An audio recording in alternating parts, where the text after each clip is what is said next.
période de défrichement a eu lieu en Europe après l'an 1000. La population européenne augmente régulièrement et il est nécessaire de trouver de nouvelles terres à cultiver afin de nourrir la population. On assiste à un recul généralisé de la forêt en Occident. En 1346, le roi Philippe VI fait paraître l'ordonnance de Brunoy. L'objectif est de ne plus accorder de droit d'usage dans les forêts du domaine royal. Les agents des eaux et forêts doivent veiller à garder la forêt perpétuellement en bon état. Cette ordonnance est le premier texte qui instaure une protection de l'espace naturel. Au cours du XIVe siècle, la superficie forestière du Royaume de France augmente. De 13 millions d'hectares en 1300, la superficie forestière atteint 22 millions d'hectares en 1450. Cependant, passé ce cap, les défrichements reprennent de manière massive. Au XVIIe siècle, la forêt s'étend alors sur environ 13 millions d'hectares. Colbert, contrôleur général des finances, puis secrétaire d'État de la Marine, s'inquiète des besoins pérennes en bois du Royaume de France et entreprend un effort législatif. Il fait paraître une ordonnance royale en 1669 sur le fait des eaux et forêts. À ses yeux, la forêt est en effet un trésor qu'il faut soigneusement conserver. Il affirme même que la France périra faute de bois. Colbert est en effet conscient de l'intérêt vital de la forêt, non pas tant dans l'esprit d'une conservation du milieu et de la protection de l'environnement, mais dans le cadre de l'indépendance nécessaire du royaume dans ses ressources en bois, pour les besoins des chantiers navals. La France doit alors importer du chêne d'Italie, d'Albanie, du pin d'Europe du Nord. Colbert décide alors de réorganiser toute la filière de la culture du chêne au chantier naval. En 1677, la marine est en possession de 300 vaisseaux et galères.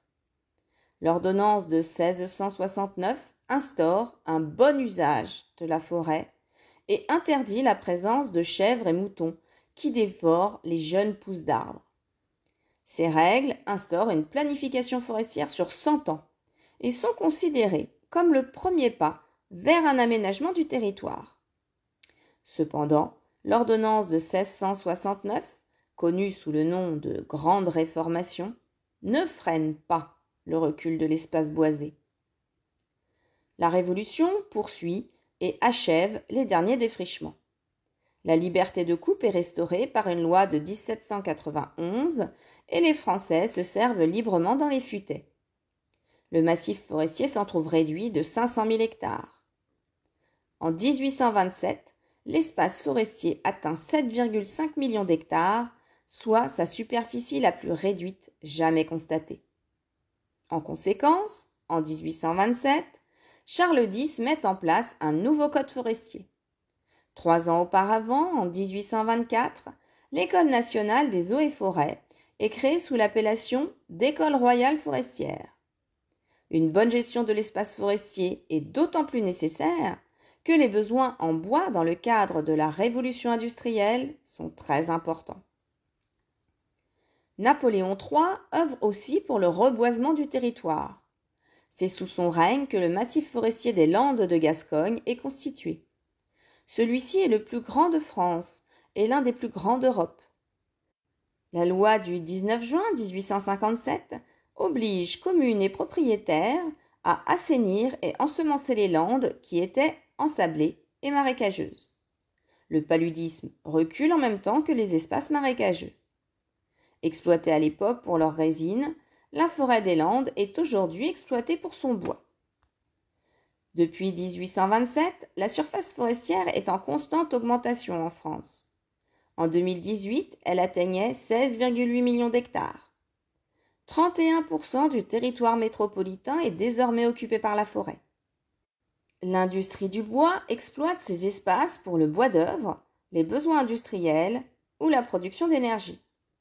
La filière bois emploie actuellement 440 000 personnes. Au niveau mondial, les forêts couvrent 31% de la surface terrestre avec 4 milliards d'hectares. Inégalement répartis, 5 pays concentrent à eux seuls plus de la moitié des forêts de la planète. Russie, Brésil, Canada, États-Unis et Chine La superficie forestière mondiale est cependant en baisse, principalement en Afrique et en Amérique du Sud.